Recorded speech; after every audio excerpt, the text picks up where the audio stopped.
Prions. Notre Père, nous venons devant ton trône avec assurance, parce que nous venons au nom de Jésus.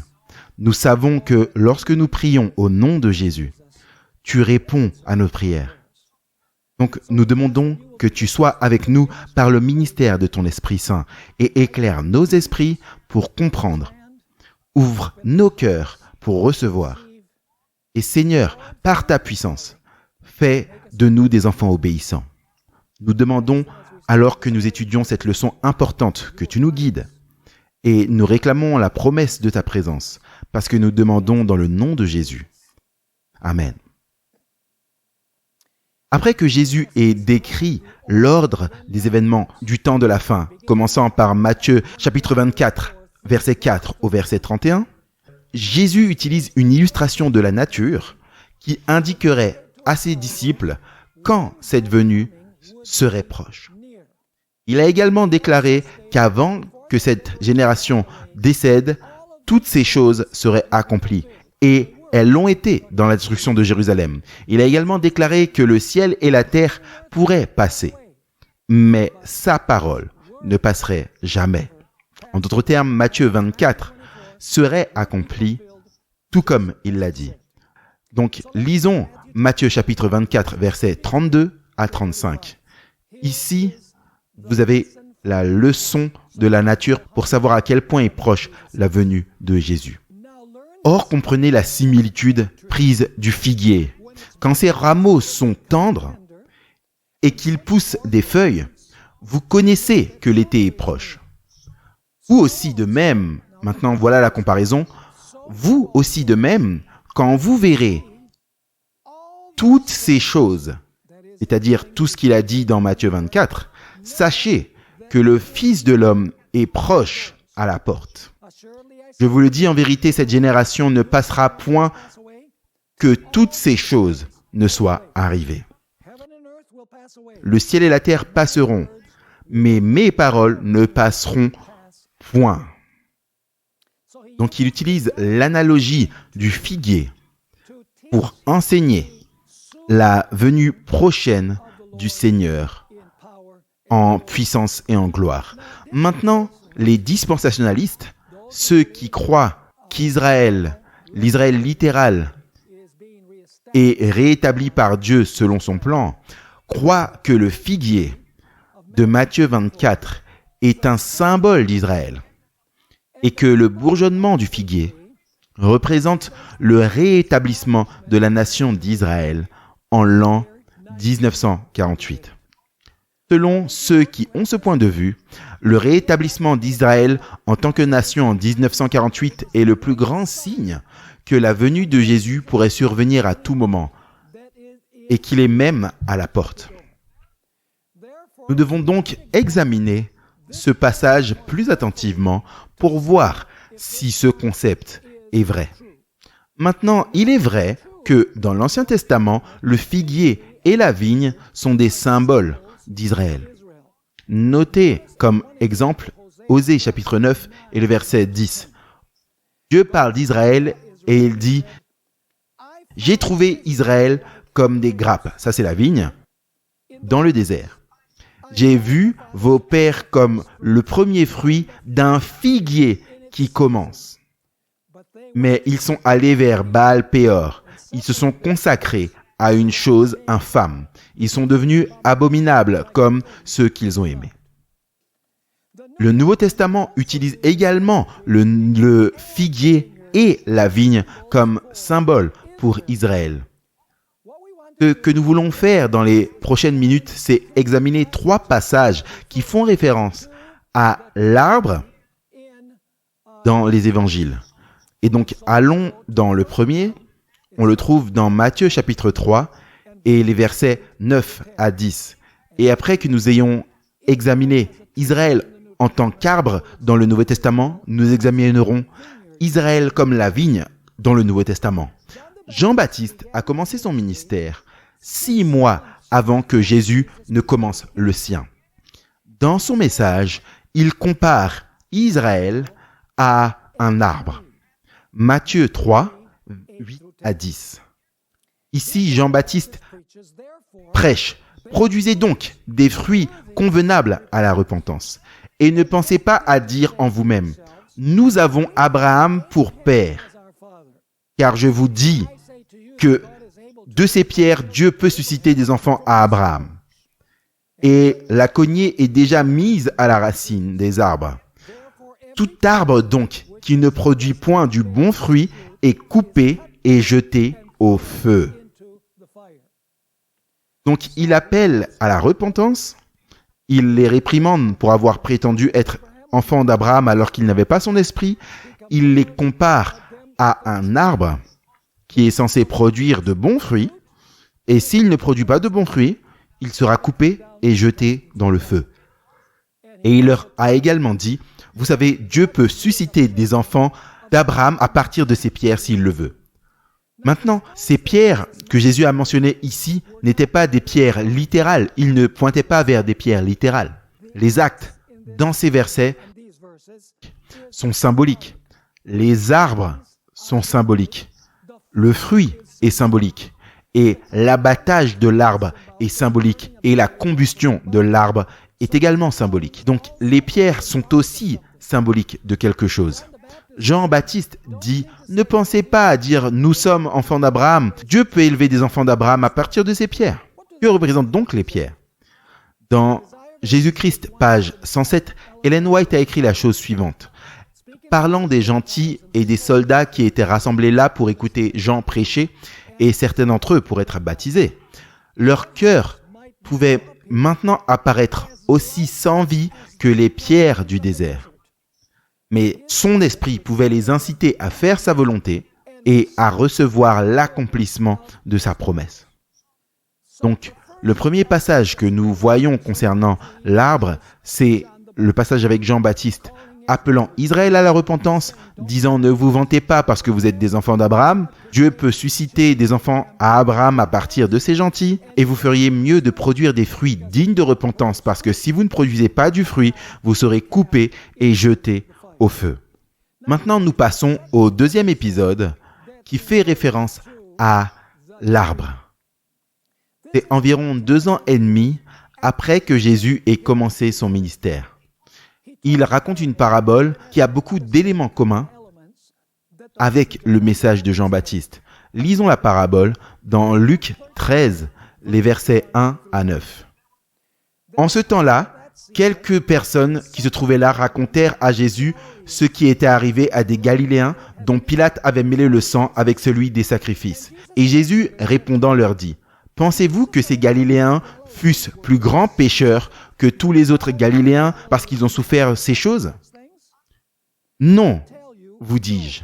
Mais si vous ne vous repentez, souvenez-vous, c'est un mot que Jean-Baptiste a utilisé, mais si vous ne vous repentez, vous périrez tous de même. Ensuite, il donne un autre exemple. Ou pensez-vous que ces 18 sur qui la tour de Siloé est tombée et qu'elle a tué fussent plus coupables que tous les habitants de Jérusalem? Non, vous dis-je. Mais si vous ne vous repentez, encore une fois le même mot que Jean-Baptiste a utilisé, mais si vous ne vous repentez, vous périrez tous de même. Ce qui est la même chose que l'arbre qui est coupé après qu'il soit flétri. Verset 6. Il dit aussi cette similitude. Maintenant, il va donner une parabole. Un homme, ça c'est le père, avait un figuier. Israël, planté dans sa vigne, c'est-à-dire le monde. Et il y vint chercher du fruit. Ça c'est le fruit de l'esprit. Et il n'en trouva point. Verset 7. Et il dit au vigneron, ça c'est Jésus, voici, il y a déjà 3 ans, le timing est important, Jean-Baptiste avait prêché 6 mois, Jésus était à 2 ans et demi de son ministère, ça fait 3 ans. Voici, déjà 3 ans que je viens chercher du fruit à ce figuier, et je n'en trouve point. Donc, en 3 ans, depuis que Jean-Baptiste avait commencé à prêcher, le figuier, Israël, n'avait porté aucun fruit. Et donc, le propriétaire de la vigne dit « Coupe-le ». C'est exactement ce que Jean-Baptiste a dit. Si l'arbre ne produit pas de fruits, on le coupe et on le jette dans le feu. Donc, coupe-le. Pourquoi occupe-t-il la terre inutilement? Cependant, le vigneron, c'est-à-dire Jésus, lui répondit et lui dit, Il parle au Père donc. Seigneur, laisse-le encore cette année. Jésus a encore une année de ministère qu'il reste. Laisse-le encore une année jusqu'à ce que je l'ai déchaussé et que j'y ai mis du fumier. Peut-être portera-t-il du fruit. Sinon, après cela, tu le couperas. Donc, durant la dernière année, si l'arbre, le figuier, ne porte pas de fruit, coupe-le. La parabole se termine en suspens, parce que vous ne savez pas si le figuier produit du fruit ou non. C'est un peu comme l'histoire du fils prodigue. L'histoire se termine avec le père essayant de raisonner le frère du fils prodigue, qui d'ailleurs représentait les Juifs au temps de Christ, avec leur autojustification. Vous savez, le frère aîné tiquait son petit frère pour être parti et avoir été vers des prostituées et dépenser tout l'argent de son père. Et se retrouvant parmi les pauvres, il était critique envers ce jeune frère, parce que le père avait organisé une fête pour lui et il dit « Mais tu sais père, si quelqu'un mérite une fête, c'est bien moi ». Donc il représentait la nation juive arrogante au jour de Christ. Mais l'histoire du fils prodigue se termine avec le père essayant de raisonner avec le frère aîné. Et vous savez, on ne sait pas si le frère aîné, en fait, a accepté la réprimande de son père ou pas. On le sait, lorsque Jésus a été crucifié, ils n'ont pas accepté. Mais l'histoire, elle, ne nous le dit pas. Maintenant, regardons à la troisième référence, à l'arbre. On trouve cela à la toute fin de la dernière année du ministère de Christ sur la terre. Nous allons voir une fois de plus le même arbre dont Jean-Baptiste a parlé et dont Jésus a parlé dans sa parabole également. Matthieu 21, le verset 17 à 19. Et les laissant, il sortit de la ville et s'en alla à Béthanie où il passa la nuit. Le matin, comme il retournait à la ville, il eut faim. Donc Jésus eut faim de fruits. Verset 19. Et voyant un figuier sur le chemin, il y alla, mais n'y trouva que des feuilles. Et il lui dit au figuier, qu'il ne naisse jamais aucun fruit de toi. Et aussitôt, le figuier sécha. Maintenant, l'évangile de Marc ajoute un détail important que nous ne trouvons pas dans l'histoire de Matthieu. Ce n'était pas vraiment la saison pour que les figuiers produisent des figues. Ceux qui ont des vergers avec des figuiers savent que le fruit sort d'abord et ensuite les feuilles annoncent que l'arbre a des fruits. Ce figuier était inhabituel car il avait des feuilles abondantes mais n'avait absolument aucun fruit. Notez Marc chapitre 11 versets 12 à 14 où nous avons le passage parallèle. Maintenant, le jour suivant, comme il sortait de Béthanie, il eut faim. Et voyant de loin un figuier qui avait des feuilles, il a des feuilles, ça veut dire que ce figuier doit avoir des fruits. Donc il voyait un figuier qui avait des feuilles, il alla voir s'il trouvait quelque chose. Et s'étant approché, il n'y trouva que des feuilles. Et voici un détail important, car ce n'était pas la saison des figues. En réponse, Jésus lui dit que personne ne mange jamais de ton fruit. Et ses disciples l'entendirent. Ellen White décrit la nature ostentatoire de ce figuier, ayant une abondance de feuilles, mais étant dépourvu de tout fruit. Dans Jésus-Christ, page 581, elle écrit que ce n'était pas la saison des figues mûres, sauf dans certaines localités. Et sur les hauts plateaux de Jérusalem, on pouvait vraiment dire que le temps des figues n'était pas encore arrivé. Cependant, dans le verger où Jésus est venu, un arbre semblait être en avance sur tous les autres, tout comme Dieu a choisi Israël comme un peuple spécial avant toutes les nations. Donc, encore une fois, nous trouvons cependant dans le verger vers lequel Jésus est venu, un arbre semblait être en avance sur tous les autres. Il était déjà couvert de feuilles. C'est la nature du figuier qu'avant que les feuilles ne s'ouvrent, le fruit en croissance apparaît. Cependant, son apparence était trompeuse. En cherchant ses branches, de la plus basse à la brindille la plus haute, Jésus n'a trouvé rien d'autre que des feuilles. C'était une masse de feuillage prétentieux, mais rien de plus. En harmonie avec l'écriture, Ellen White interprète ce figuier comme étant une parabole qui représentait Israël. Je lis à partir de Jésus-Christ, page 583. Jésus était venu vers le figuier affamé pour trouver de la nourriture. De même, il était venu vers Israël, affamé de trouver en eux les fruits de la justice. Il avait déversé d'abondantes bénédictions sur la nation d'Israël. Dans Jésus-Christ, page 583, nous trouvons ces paroles. Il leur avait prodigué ses dons. Dans quel but? Qu'ils puissent porter des fruits pour la bénédiction du monde.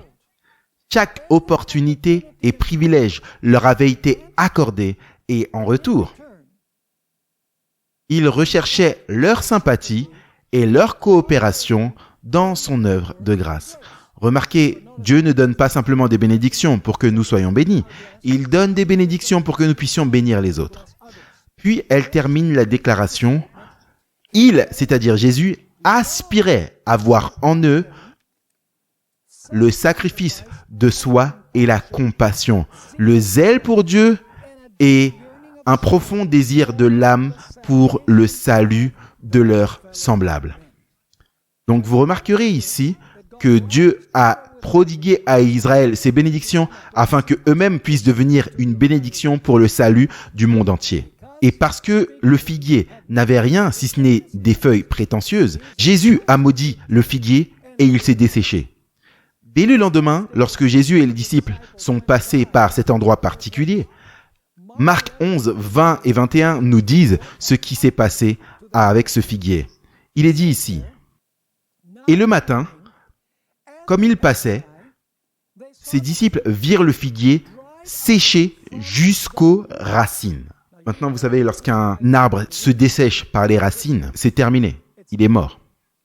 Il n'y a aucune possibilité de le ressusciter. Alors, encore une fois, et le matin, comme il passait, ses disciples virent le figuier desséché jusqu'aux racines.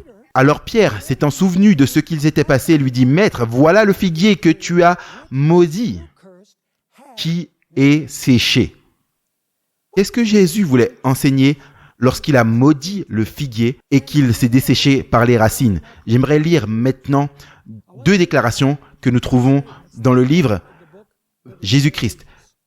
Jésus-Christ 582 et 583. La malédiction du figuier était une parabole. L'arbre stérile exhibait son feuillage prétentieux sur le visage même de Christ.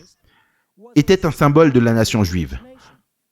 Le Sauveur désirait faire comprendre à ses disciples la cause et la certitude de la perte d'Israël.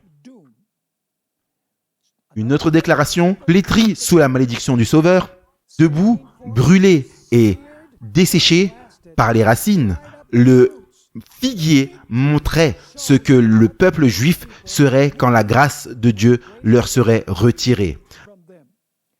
Refusant de donner des bénédictions, il ne la recevrait plus. Et une citation finale, tous les arbres dans le verger de figues étaient destitués de fruits, mais les arbres sans feuilles ne suscitaient aucune attente. Vous voyez, les arbres sans feuilles représentaient les gentils, tout comme les pierres à l'époque de Jean-Baptiste représentaient les gentils. Donc elle dit, tous les arbres dans le verger de figuiers étaient dépourvus de fruits, mais les arbres sans feuilles ne suscitaient aucune attente et ne causaient aucune déception. Ces arbres représentaient les gentils. Ils étaient aussi dépourvus que l'étaient les Juifs de piété, mais ils n'avaient pas professé servir Dieu. Ils n'avaient fait aucune prétention vantarde à la bonté. Ils étaient aveugles aux œuvres et aux voies de Dieu. Avec eux, c'est-à-dire avec les arbres qui représentaient les gentils, avec eux, la saison des figues n'était pas encore arrivée. Donc Jean-Baptiste avait averti que si l'arbre juif ne produisait pas de fruits, Dieu le couperait et le jetterait au feu. C'est ce qui s'est passé précisément avec Jérusalem. en l'an 70. Il nous est dit dans Matthieu 22 et les versets 1 à 14, en fait, le verset 7, c'est le verset spécifique qui mentionne cela. Il nous est dit que Jérusalem a été détruite et qu'elle a été brûlée par le feu. Maintenant, il y a un autre passage dans les évangiles qui décrivent le figuier. Ce passage se trouve dans Jean chapitre 1 et les versets 43 à 48. Maintenant, lisons ce passage et ensuite faisons quelques remarques. Jean 1, donc, le verset 43. Le lendemain, Jésus voulut s'en aller en Galilée, et il trouva Philippe et lui dit, « Suis-moi » Or Philippe était de Bethsaïda, la ville d'André et de Pierre. Philippe trouva Nathanaël et lui dit, « Celui que Moïse a écrit dans la loi et que les prophètes ont annoncé, nous l'avons trouvé. C'est Jésus, le fils de Joseph de Nazareth. » Nathanaël lui dit, « Peut-il venir quelque chose de bon de Nazareth ?» Philippe lui dit, « Viens et vois. » Jésus vit venir à lui Nathanaël et il dit de lui, « Voici un véritable Israélite en qui il n'y a point de fraude. » Nathanaël lui répondit, « Comment me connais-tu » Jésus lui répondit, « Quand tu étais sous le figuier, je t'ai vu. » Maintenant, s'il y avait de vrais Israélites, cela signifie qu'il devait y avoir également de faux Israélites.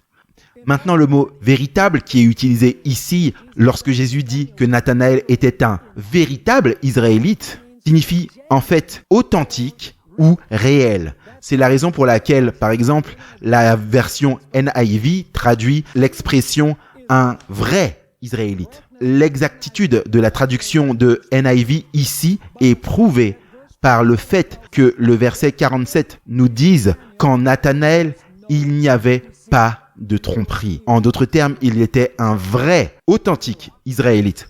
Pourquoi Jésus a-t-il distingué Israël comme un Israélite véritable? Le verset 49 nous donne la réponse. Le verset 49 nous dit que Nathanaël a confessé que Jésus-Christ était le Fils de Dieu, le Messie d'Israël. En d'autres termes, Nathanaël a accepté Jésus-Christ comme le Fils de Dieu. Il l'a accepté comme le Messie. C'est ça qui a fait de lui un vrai Israélite. Il paraît significatif que Nathanaël était un véritable Israélite et il était sous un figuier qui représentait Israël. C'est intéressant. Donc vous avez le symbole qui est le figuier et ce que le symbole représentait, Nathanaël, le vrai Israélite, ensemble. Donc, dans le passage, nous avons le symbole et ce que le symbole représente. L'Israélite véritable qui était assis sous le figuier était un vrai Israélite, car il a reconnu Jésus-Christ comme le Messie, le Fils de Dieu. Est-ce que cela signifie alors que ceux qui ont rejeté le Messie comme le Fils de Dieu seraient des Israélites, mais pas de véritables? On va y revenir dans quelques temps. Maintenant, revenons à Matthieu chapitre 24 pour déterminer si le figuier qui est mentionné dans ce chapitre représentait la nation juive. Vous voyez, simplement parce que le figuier dans certains passages représente Israël ne signifie pas nécessairement que cela représente Israël dans tous les passages. Donc la question est de savoir, dans Matthieu 24, 32 et 33, est-ce que le figuier représente Israël et est-ce que le bourgeonnement du figuier représente le réétablissement de la nation juive en tant que nation en l'an 1948? Eh bien, notons Matthieu chapitre 24 et les versets 32 et 33. Jésus dit, « Or, comme vous avez vu le figuier bourgeonner, c'est un signe que l'été est proche. De la même façon, maintenant voici la comparaison, de la même façon, quand vous verrez toutes ces choses, pas seulement la germination du figuier, mais quand vous verrez toutes ces choses, sachez que le Fils de l'homme est proche même à la porte. » Donc pourquoi est-ce que je mentionne ça? Parce que les dispensationalistes croient que le rétablissement d'Israël en tant que nation de Dieu en 1948 est le signe que la seconde venue de Jésus est imminente, à tout moment, même à la porte. Donc ils prennent ce signe unique et ils disent « ça, c'est le signe de l'avènement prochain de Jésus-Christ ». Mais nous voyons ici que Jésus fait référence au fait que toutes ces choses vont indiquer que la venue de Jésus est proche, pas seulement le bourgeonnement du figuier.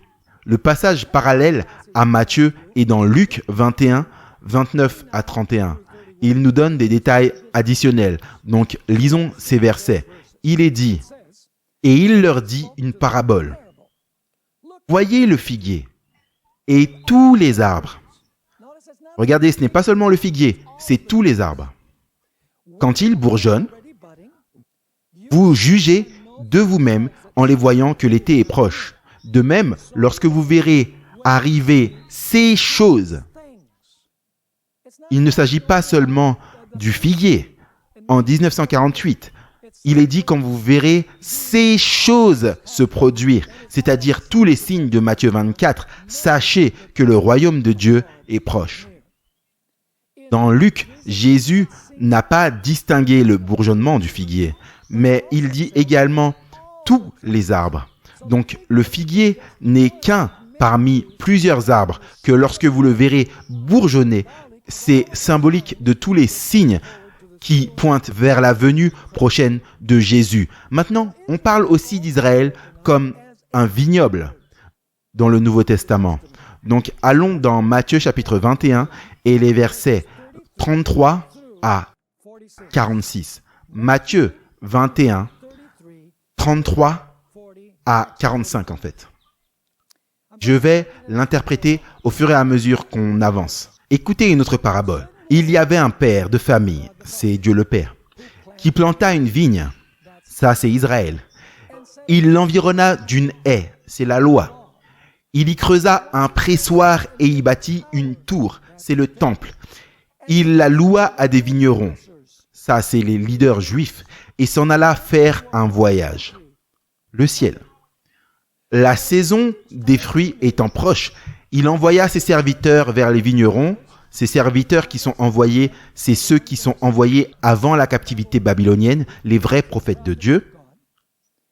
Maintenant, une fois de plus, la saison des fruits étant proche, il envoya ses serviteurs vers les vignerons pour recevoir les fruits de sa vigne.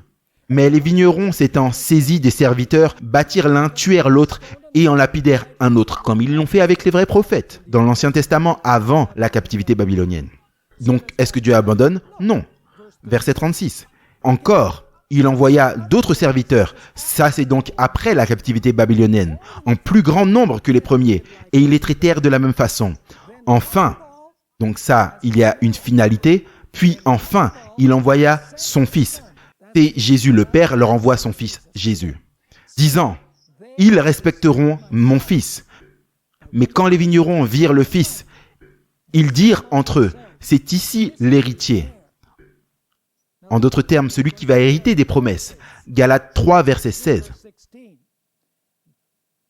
Mais quand les vignerons virent le fils, ils dirent entre eux, c'est ici l'héritier, venez, tuons-le. C'est la mort de Christ, et saisissons son héritage. Et l'ayant pris, ils le jetèrent hors de la vigne. Jésus est mort hors de Jérusalem, et le tuèrent.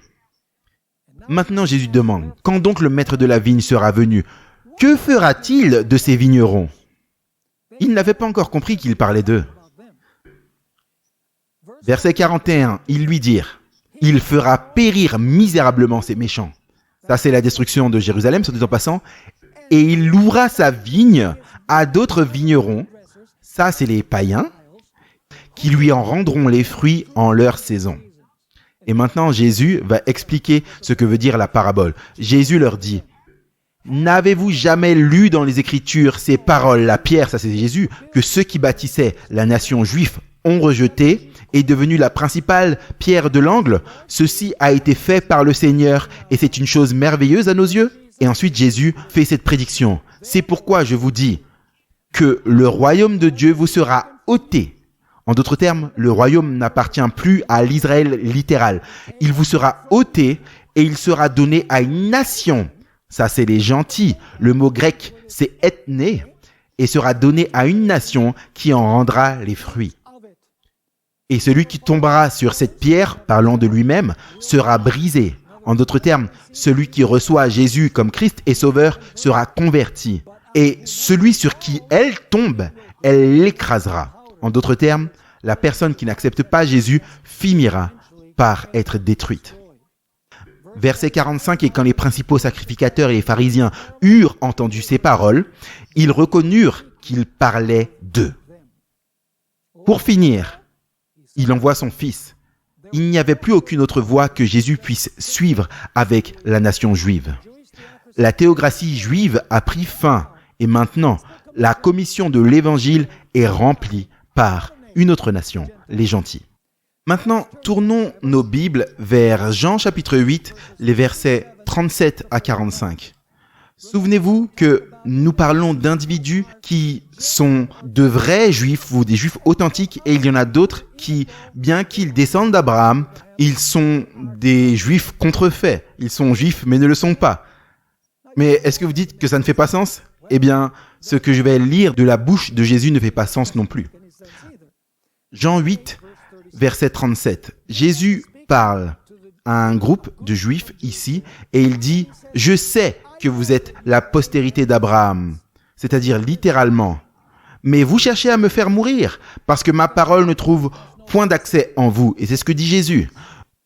Je dis ce que j'ai vu chez mon Père et vous aussi, vous faites ce que vous avez vu chez votre Père. Donc Jésus dit, moi j'ai un Père et vous aussi vous avez un Père. Il les amène à un point qui est très très politiquement incorrect. Regardez le verset 39. Ils lui répondirent et lui dirent, « Notre Père est Abraham. » Jésus leur dit, « Si » donc regardez, c'est du conditionnel. « Si vous étiez les enfants d'Abraham, vous feriez les œuvres d'Abraham. » Donc Jésus conteste le fait qu'ils soient vraiment des enfants d'Abraham. Il dit, « Si vous étiez les enfants d'Abraham, vous feriez les œuvres d'Abraham. » Mais, maintenant regardez ça, mais maintenant vous cherchez à me faire mourir. Moi, un homme qui vous ai dit la vérité que j'ai apprise de Dieu, Abraham n'a point fait cela. En d'autres termes, il y a une déconnexion entre vous et Abraham. Abraham même, vous me détestez. Donc comment pouvez-vous dire que vous êtes les enfants d'Abraham ? On dit tel père, tel fils. Il continue au verset 41. Vous faites les œuvres de votre père. Là, il n'a toujours pas identifié qui est leur père. Vous faites les œuvres de votre père. Ils lui dirent donc, nous ne sommes point issus de la fornication. Nous avons un seul père, c'est Dieu. Jésus leur dit, regardez encore, si, à nouveau, si Dieu était votre père, vous m'aimeriez. Parce que c'est de Dieu que je suis issu et que je viens, car je ne suis pas venu de moi-même, mais c'est lui qui m'a envoyé. Donc il dit, mon Père m'aime, et vous me méprisez.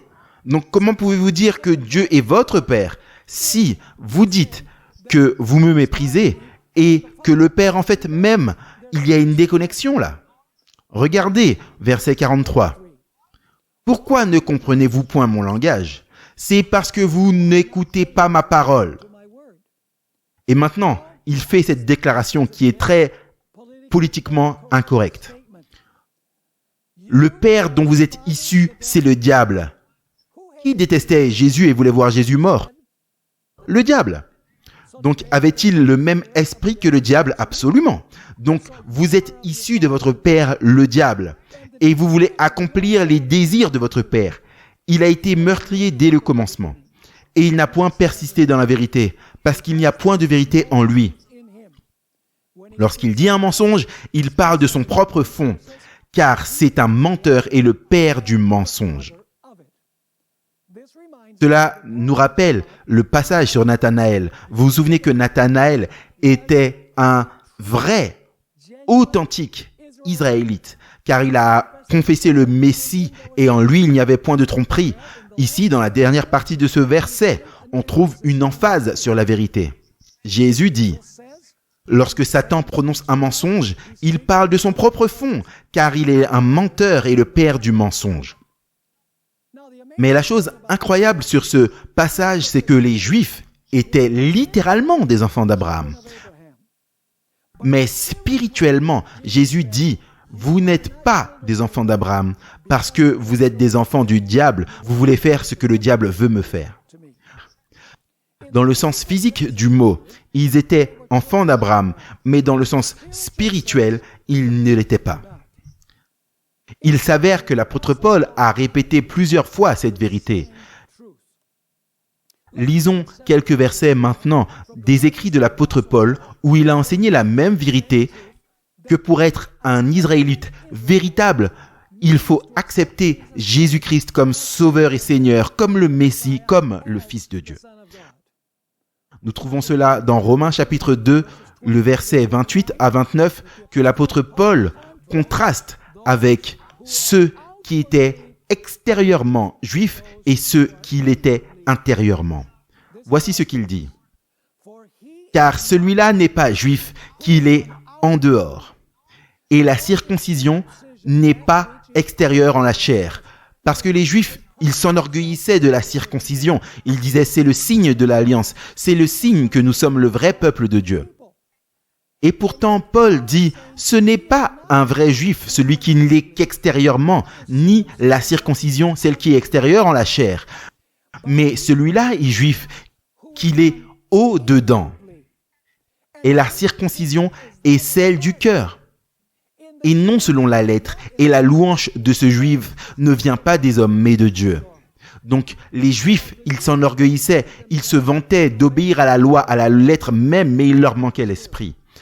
La religion n'était pas dans le cœur. Et leur louange était la louange des hommes. Ils priaient dans des lieux publics, ils donnaient des aumônes pour être vus par les hommes. L'apôtre Paul dit non.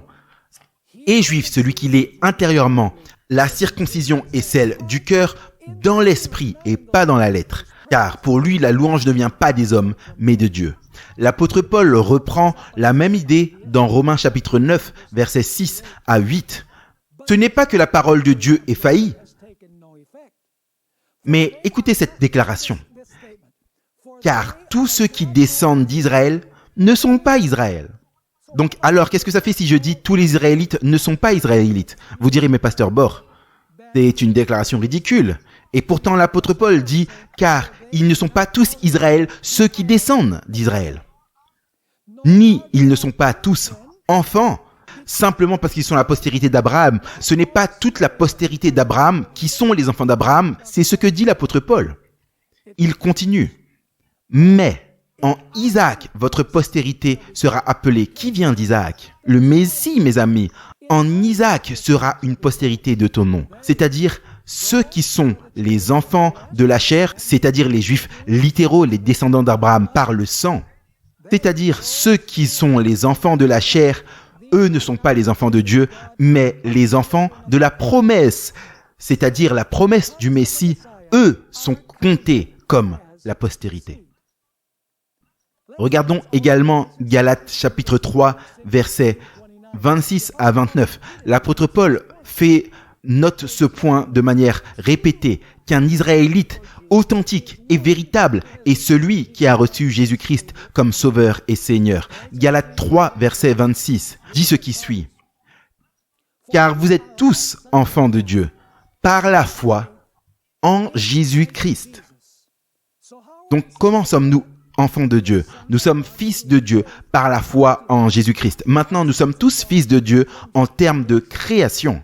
Mais nous ne sommes pas tous fils de Dieu en termes de rédemption. Nous devons accepter Jésus-Christ comme Sauveur et Seigneur pour être fils de Dieu en termes de rédemption. Car il est dit, car vous êtes tous enfants de Dieu par la foi en Jésus-Christ. Verset 27. Car vous tous qui avez été baptisés en Christ, vous avez revêtu Christ. Il n'y a donc plus ni juif ni grec, il n'y a plus esclave ni libre, il n'y a plus ni homme ni femme, car vous êtes tous un en Jésus-Christ. Et soit dit en passant, Éphésiens 2 dit que les gentils deviennent un avec les juifs, ils deviennent un seul peuple selon l'Écriture. Et le verset 29 nous dit, et si vous êtes de Christ, vous êtes donc la postérité d'Abraham et les héritiers selon la promesse. Donc la question est de savoir, qu'est-ce que cela signifie être la semence d'Abraham en termes spirituels? Cela signifie que si nous sommes de Christ, nous sommes la semence d'Abraham. La postérité d'Abraham n'est pas définie génétiquement ou biologiquement. Elle est définie par une relation spirituelle avec Jésus-Christ. Allons dans Philippiens chapitre 3 et les versets 3 à 8. Philippiens chapitre 3 et les versets 3 à 8. Ici, l'apôtre Paul parle de son expérience de conversion, car c'est nous qui sommes la vraie circoncision.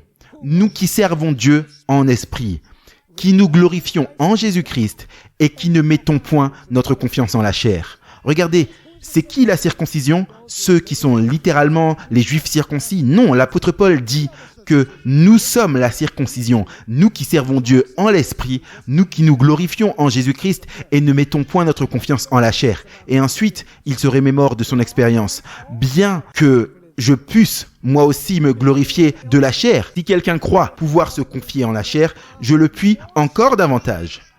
Moi, circoncis le 8e jour, de la race d'Israël, de la tribu de Benjamin, hébreu, né d'hébreu, quant à la loi, pharisien, quant au zèle, persécuteur de l'Église, quant à la justice selon la loi, irréprochable.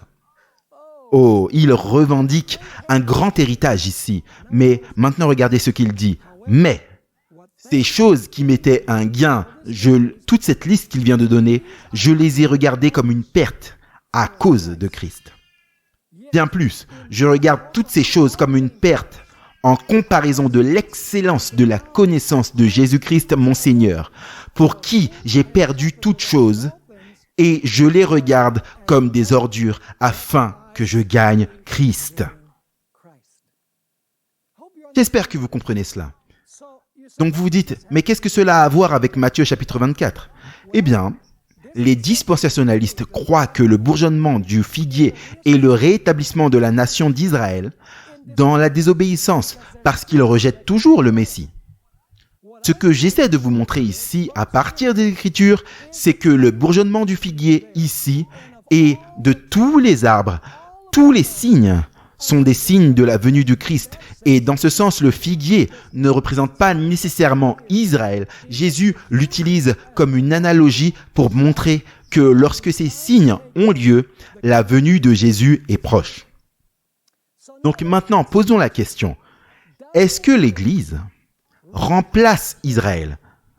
Vous savez, il y a ce grand débat dans le monde chrétien aujourd'hui parmi les évangéliques pour savoir si Israël est remplacé ou si Israël continue, si Dieu a toujours un plan pour Israël.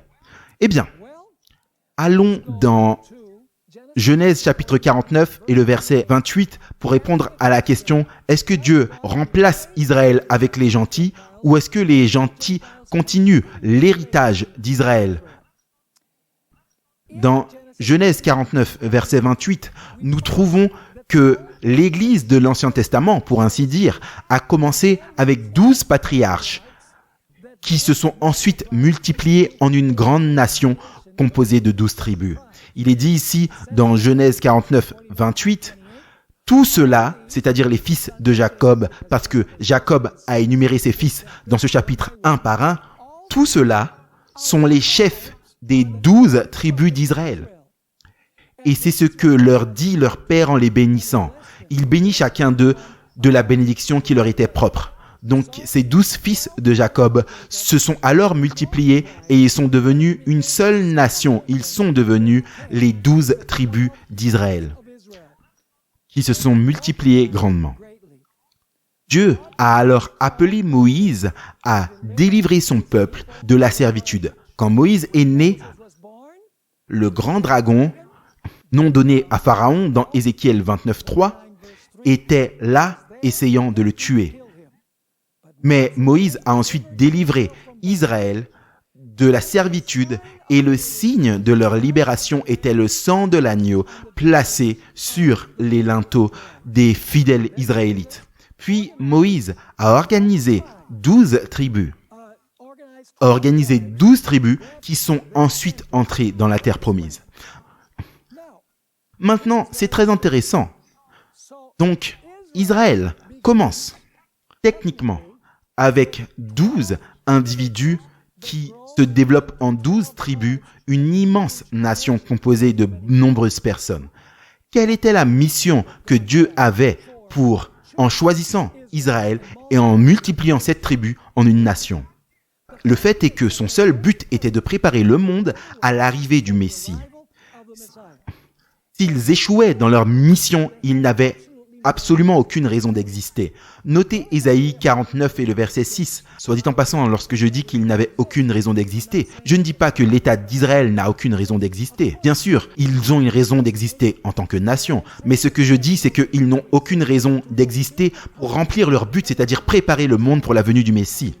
Vous savez que ici, on n'est pas en train d'être antisémite ou quoi que ce soit. En fait, Dieu a beaucoup de gens fidèles dans le judaïsme, beaucoup de gens qui n'ont pas entendu parler du Messie, qui viendront du côté du Messie quand ils entendront la vérité telle qu'elle se trouve dans l'Écriture.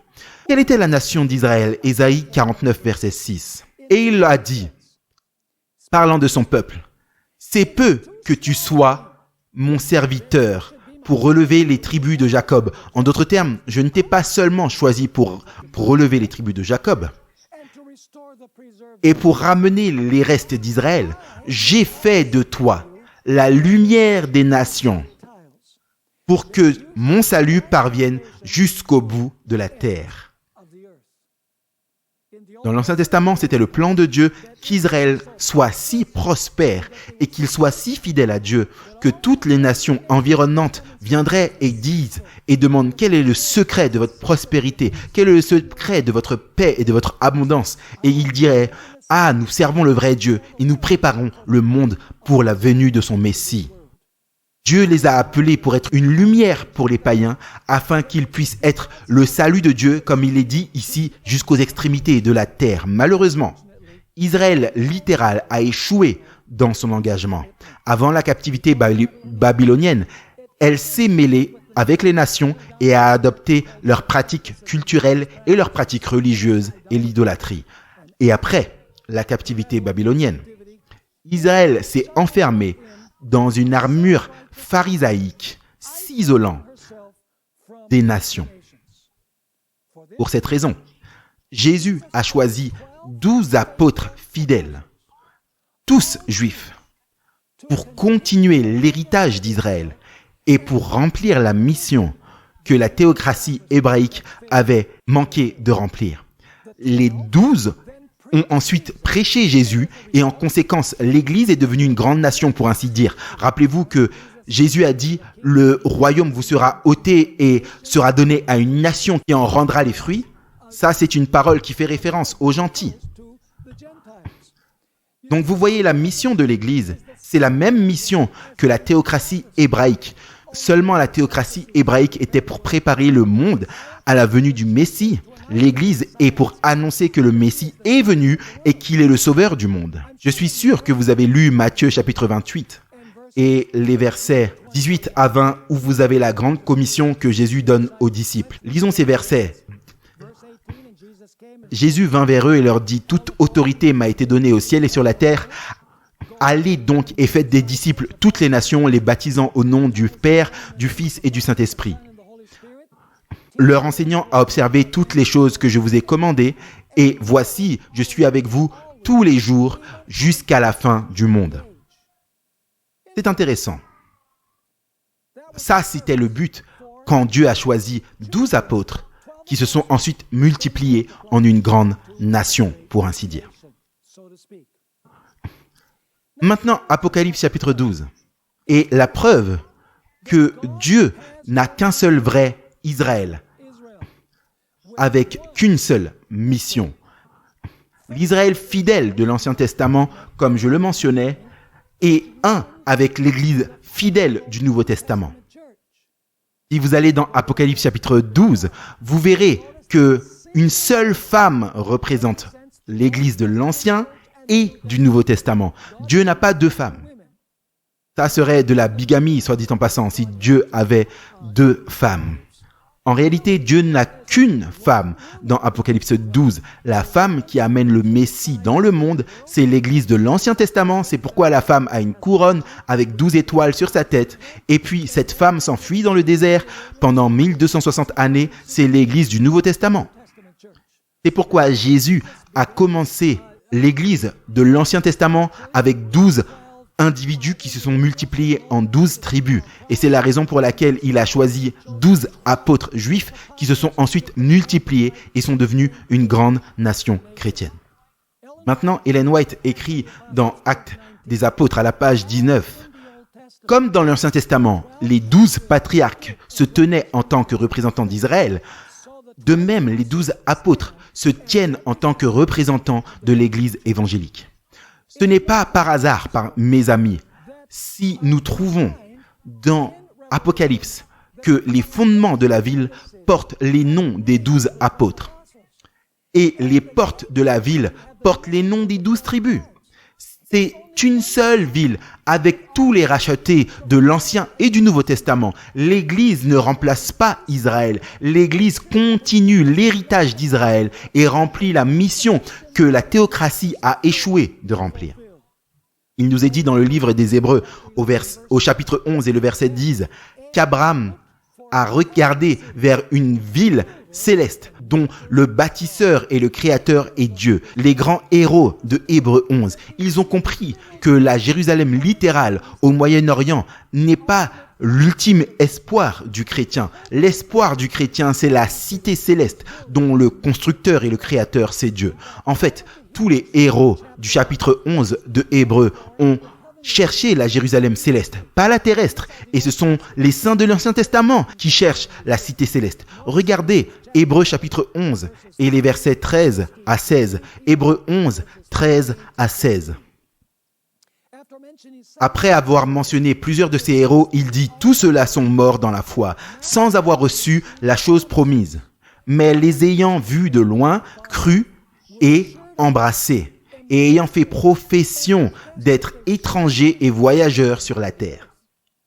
Car ceux qui parlent ainsi montrent clairement qu'ils cherchent une patrie. » En d'autres termes, ils cherchaient une patrie. Quelle patrie cherchaient-ils? La Canaan littérale? La Jérusalem littérale? Non. Continuons à lire au verset 15. En effet, s'ils se fussent souvenus de celle d'où ils étaient sortis, ils auraient eu le temps d'y retourner.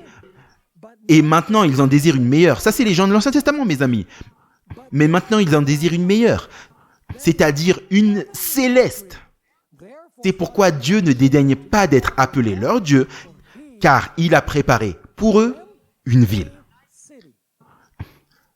En 1948, la nation juive rejetait encore le Messie.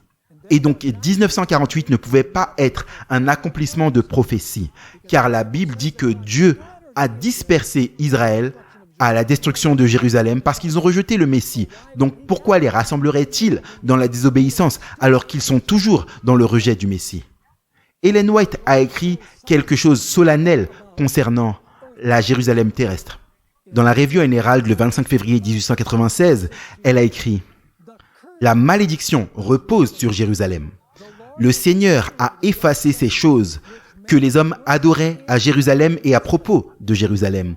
Cependant, beaucoup tiennent en révérence des objets littéraux en Palestine, alors qu'ils négligent de voir Jésus comme leur avocat dans les cieux élevés. » Dans une autre déclaration que nous trouvons dans la Review and Herald le 9 juin 1896, elle dit ceci. « Combien y en a-t-il qui pensent que ce serait une bonne chose de fouler le saule de la vieille Jérusalem et que leur foi serait grandement renforcée en visitant les scènes de la vie du Sauveur. Cependant, la Jérusalem d'antan ne sera jamais un lieu sacré jusqu'à ce que le feu qui purifie du ciel la purifie. Le sang le plus sombre de la culpabilité repose sur la ville qui refuse la lumière de Christ. Voulons-nous marcher sur les traces de Jésus? Nous n'avons pas besoin d'aller chercher les chemins à Nazareth, Béthanie et Jérusalem. Nous trouverons les empreintes de Jésus près du lit du malade, à côté de l'humanité qui souffre et dans les taudis frappés par l'affliction et la pauvreté. Nous pouvons marcher sur ces traces, réconfortant la souffrance et en prononçant des paroles d'espoir et de réconfort aux découragés. Faire comme Jésus l'a fait quand il était sur la terre. Nous marcherons ainsi dans ces traces bénies. Jésus a dit que si quelqu'un veut venir après moi, qu'il renonce à lui-même et qu'il prenne sa croix quotidiennement et me suive. Quand la terre maudite par le péché est purifiée de toute tache de péché, quand le mont des Oliviers est déchiré et devient une immense plaine, ça c'est après le millénium, lorsque la ville sainte de Dieu descend sur lui, la terre qui s'appelle maintenant la terre sainte deviendra effectivement sainte. Cependant, la cause de l'œuvre de Dieu ne seront pas avancées en faisant des pèlerinages à Jérusalem. La malédiction de Dieu est sur Jérusalem pour le rejet et la crucifixion de son seul Fils unique. Cependant, Dieu purifiera le sang vil. Le prophète dit que j'ai vu de nouveaux cieux et une nouvelle terre, car le premier ciel et la première terre sont passés et la mer n'est plus. Et j'ai vu la ville sainte, la nouvelle Jérusalem, qui descend du ciel d'auprès de Dieu, préparée comme une mariée ornée pour son mari. J'aimerais rendre clair que nous parlons ici de la théocratie hébraïque. Nous parlons d'Israël en tant que nation pour accomplir le dessein de Dieu d'apporter l'évangile au monde, l'évangile du Messie. La théocratie hébraïque, l'Israël littéral, a échoué. Mais l'Église chrétienne continue l'héritage, continue la mission et terminera l'œuvre. Nous ne faisons pas référence à des Juifs individuels. Nous ne faisons pas référence à la nation d'Israël en tant que telle. Il y a beaucoup de gens sincères parmi ces Israélites littéraux. Ils ne comprennent pas que Jésus est le Messie qu'ils attendaient. Le siège qui est laissé vide doit être rempli par Jésus-Christ, le Messie d'Israël, qui a été rejeté quand Jésus est venu sur cette terre. Dieu a une passion et un amour pour les Juifs individuels dans la nation juive. Il veut les voir sauvés. Il veut qu'ils voient et acceptent le Messie comme Sauveur et Seigneur, afin qu'ils puissent expérimenter le salut de Dieu. Alors que ce soit non seulement l'expérience des Juifs littéraux, mais aussi de nous qui sommes des Juifs spirituels acceptant Jésus.